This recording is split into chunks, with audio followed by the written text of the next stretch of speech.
On the 12th night in Ireland, people put 3 candles in their windows to represent the coming of the 3 kings.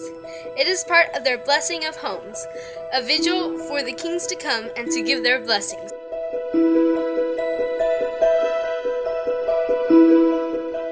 In Scandinavia, on the Vigil of Epiphany, star boys carry stars on tall poles, dress in biblical costumes, and go from house to house singing carols. This has taken place since medieval times. The stars are lighted. During medieval times, they would also put on nativity plays beginning on St. Lucy's feast day until Epiphany. In Germany, the Great Epiphany cake is baked to resemble the king's crown.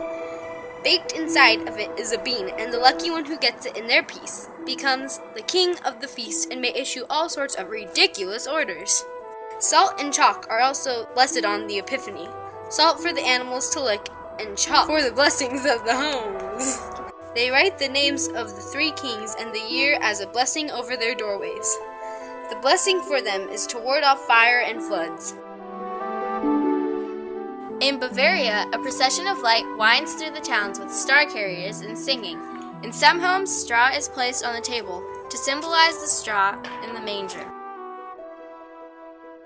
In Austria, children dress as the 3 kings on Epiphany, with faces painted red, white, and black to represent all the races that Jesus came for.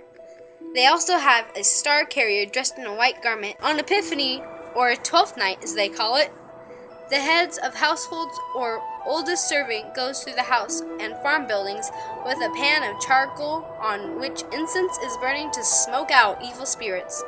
Then holy water is sprinkled everywhere. In Syria, it is said that the youngest camel of the wise men was so tired when he reached the manger that he fell down. In sympathy, the infant Christ blessed him. Syrian children believe that this animal brings them gifts of Epiphany.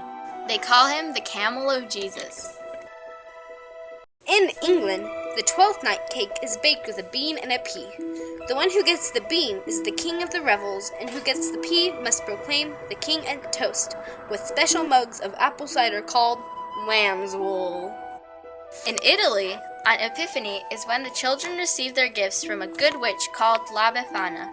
Legend has it that 2,000 years ago, when the kings were passing through her village on their way to see the baby king, they invited her to come. She couldn't be bothered, but later changed her mind.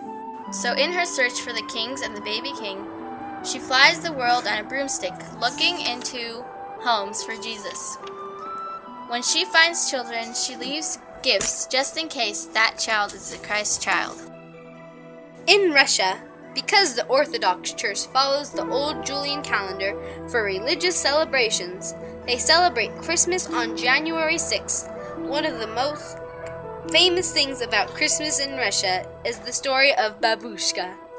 Babushka means the grandmother in Russian, and she was an old woman who met the 3 kings, but at first decided not to join them in their search for the baby Jesus. She later regretted her decision, packed up toys and trinkets for the baby, and left on a journey to find the new king. She could never find him, and it is said that to this day, she still searches with her bag of gifts. On January 6, most of the Hispanic world celebrates El Dia de Reyes. In Mexico, for example, in every city and in every little town, bakeries offer the Rosca de Reyes, an oval sweetbread decorated with candied fruit. The rosca is served along with tamales. Hidden inside this delicious rosca, a plastic figurine of baby Jesus. The baby is hidden because it symbolizes the need to find a secure place where Jesus could be born, a place where King Herod would not find him. Each person cuts a slice of the rosca. The knife symbolizes the danger in which the baby Jesus was in. Whoever gets the baby figurine shall be the host, and invite everyone present to a new celebration on February 2nd.